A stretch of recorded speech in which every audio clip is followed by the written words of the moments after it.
Stay Alive. It's the movie that asked, what if Freddy Krueger, but in video games? Super Mario Brothers, Resident Evil, Silent Hill, Doom. What do all these movies have in common? They're really shitty movies made out of good video games. This movie, though, isn't based on a video game specifically. It's more like one of those by gamers, for gamers type of movies. If you're a fan of horror video games, you're definitely going to be a fan of this movie. It's like if one of those video games came to life. This game starts out with you having to voice activate a spell that sets all this shit into motion.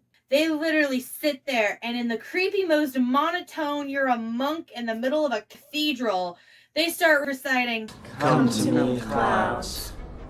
May you rise as an evil storm born to rip them open. Let the cover of night bear witness and destroy those who resist, they shall harm me not.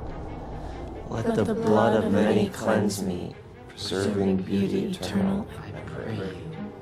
The curse binds you to the Countess and basically marks you for death. And it's spooky as shit. You're like, why don't they notice they're in a horror movie? Why do they never notice when they're in a horror movie? And yeah, that is Frankie Muniz, probably in one of his last roles before literally racing off into the sunset. Do you guys remember back in the early 2000s when it was a huge thing to put Easter eggs in the DVD menu? Stay Alive has one of the coolest DVD menus I have ever seen. It's based on a video game, so you get to choose your character. There's 3 characters. You get to choose between your character having 3 different outfits, and then there's 3 different weapons that each character can choose. What's the math on that? I don't know. I can't mental math that off the top of my head. But you can actually choose your character, your outfit, your weapon, then you try to activate it. But if you don't get the sequence right, Countess Elizabeth Bathory will come out and kill you. But get each character's combination right, and you will be taken to a customized menu for that video game character, or at least the movie counterpart for that video game character. But check this out. Even further down the rabbit hole, there was another Easter egg for each menu, and it spells out this. I don't even know what this is meaning at this point. Why'd you have that Easter egg? The beginning of this movie, just one of the best horror game openers ever, because right off the bat, you are in the video game. You are experiencing the video game within the movie, and you are watching the freaky shit that goes on. It is terrifying. And you watch the character die really fucking quick. Now you're thinking to yourself, oh, that's not a big deal. You can always play again. Keep trying. It's like every other video game. You just keep trying until you finally win. Not this video game, folks. This is just the right amount of taste that really gets you excited for what you're about to experience. But then also just a smooth transition into the movie. The guy that died was the main character's friend. That's how he ends up getting the video game, and yada yada yada, so on and so forth. It's just a really good, organic beginning to a movie. But this is what I hate. In movies where people are playing video games, they are doing this.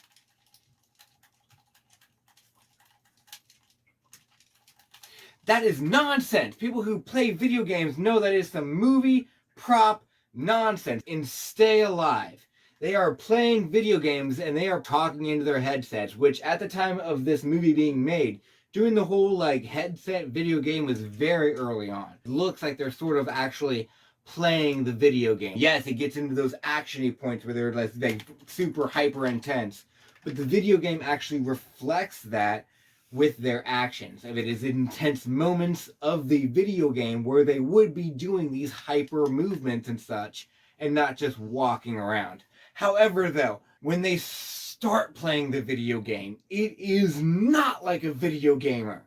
As soon as you start playing a video game, what do? You press every button that you can, trying to figure out what each button does. And especially if you played the video game before, you're trying to do those combos that you know you can do, but you haven't gotten that far in the game yet to unlock that combo, and it is so annoying. Especially when a little zombie girl pops up.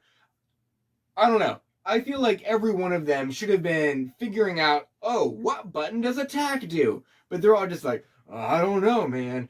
You start attacking first. Oh, that scares me, man. I don't know. And it's like, what are you even doing right now? I get it from like a movie making standpoint, because then you have your main character go up and kill the person, and you get the rose, which is a huge clue in both the game and in the movie itself. Roses are this big sign of protection. Story-wise, it makes sense. Video game-wise, it doesn't make sense. Clearly, it was one of those points in the movie where they just kind of had to choose between one or the other. It's also a great cut in the movie. You go from 1 second, they're like, oh, this is so boring and so easy. Next second, they're like, oh shit, they are swarmed. And I don't just mean, oh, look, there's like 20 of them. No, the freaking landscape is surrounded with them. These guys are literally sweating. You see, they've taken off layers of clothes. They look disheveled. The most believable part of the whole game playing experience. You die in the game, you die in real life. But you also can play the game to help yourself in real life. And I think that is a huge creative aspect that I will give props for this movie. But you could have kind of done it a little bit better. There's one point in the movie where Hutch is trying to get through a door. The door is locked. So what does Swink do? Swink drops a crowbar in the video game. In real life, the crowbar materializes in front of Hutch. On the stairs in front of him, he uses the crowbar to break through the door. It would have been so much cooler if Swink had broken the lock with the crowbar in the video game, and then in real life the lock just falls. It would have been better. It would have been easier to film too. You just drop the lock right above camera and like, oh my god, where'd that come from? And then just a minute later, he tries to get through another door that's locked, and Swink just unlocks the door, and all of a sudden it's unlocked in real life. It's like, it would have just made more sense to do it that way. Why have something just randomly materialize in real life? But it's sort of obvious that they had to fake Swink's death. Spoiler alert. They wouldn't have been this huge one-on-one climax in the end if Swink could help him in the video game. Now, I've talked a lot of good things about this movie, but the best moment for me in the movie is Swink busting through the door at the end with a full damn rose bush in his hands. Because, yeah, you figure out that roses in real life will protect you against these spiritual beings, you're gonna grab a whole fucking rose bush and take it with you. And he has 2 of those things. He busts through hauling 2 rose bushes that he clearly just ripped out of the ground, and is just trudging through this climax with a shield. I hate manic pixie dream girls. Granted, as a child, I wanted to be one because they looked rather glamorous. Nowadays, I just hate their ever-loving guts. And this girl is no exception. She is the manic pixie dream girl that just pops out of friggin' nowhere at a funeral taking pictures of sad people because she's just so quirky. Okay, fine. Great. Love interest. Sure, we can kind of get behind that. But do you know how they added the sexual tension? By it being a toilet scene. A toilet scene. Literally, her having to use his bathroom in his apartment, him realizing he hadn't put toilet paper in there. So then this leads us into this very awkward scene where he has to hand her toilet paper through a door crack where he can see her, where he's making eye contact with her. Dude, if I'm on the freaking toilet and you have to bring me toilet paper, I don't care who the hell you are. You stick your arm with the toilet paper on it attached through the door crack with your head turned back, not looking at me. You don't have a conversation with a girl through a door crack while her pants are down. But no, we have to somehow make this a quirky sexual tension lovers moment. There's nothing sexy about toilets. You can't change my mind on this. Also, she's the final girl. Because the only other 2 people who survive are dudes. Why is it always the manic pixie dream girl that survives? Why didn't the goth chick survive? She was willing to go through in there with a freaking nail gun and take that bitch out in real life. But she doesn't survive because she was one who was willing to take initiative and actually do something. But the girl who's like, la-di-da-di-da-di-da, everyone save me, she's the one that gets to live? Maybe I'm biased. I'm probably biased. And while we're talking about it, here's something else that I don't get. The creator of the video game, cool character for the story as a whole, but here's what I'm thinking.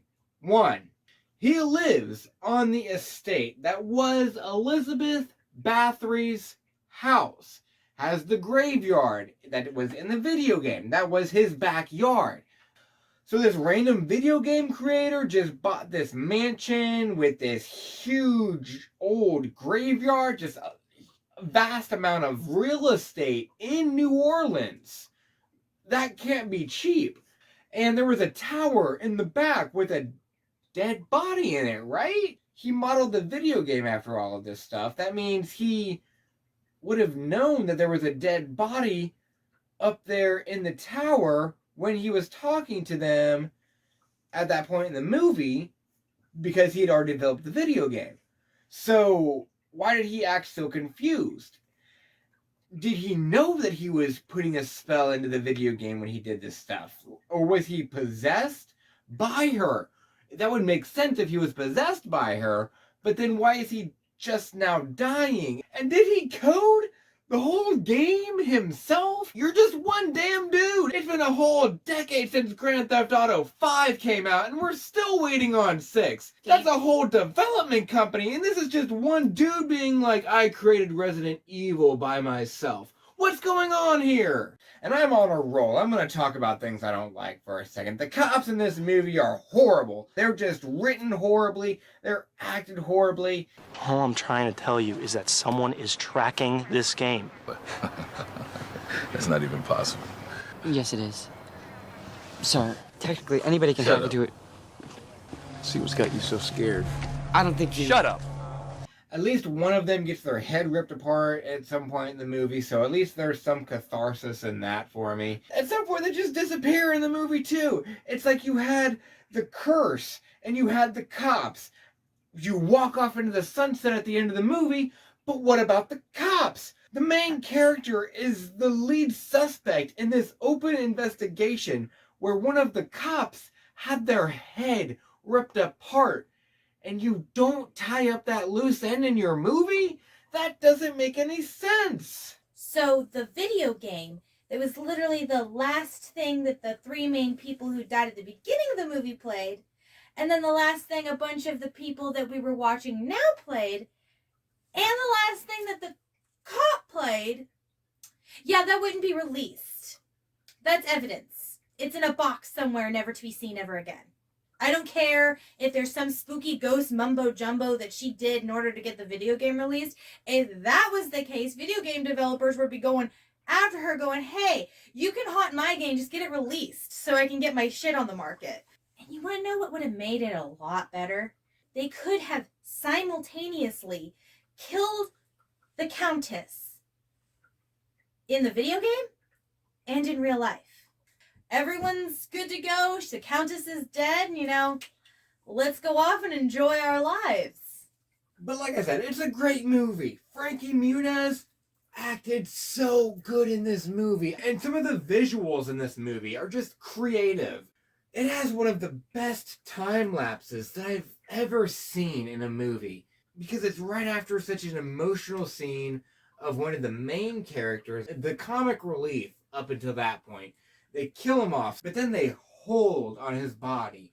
It goes from like real life to this sped up version of them mourning over his body, to the paramedics showing up, all the way up until the investigators showing up to say, okay, what happened at this crime scene? Then it switches back into just live action again, and it's so creative. Is it the horror movie of the year? Is it the gaming movie of the year? No, it's not. Up, up, down, down, left, right, BA. Boobs. I personally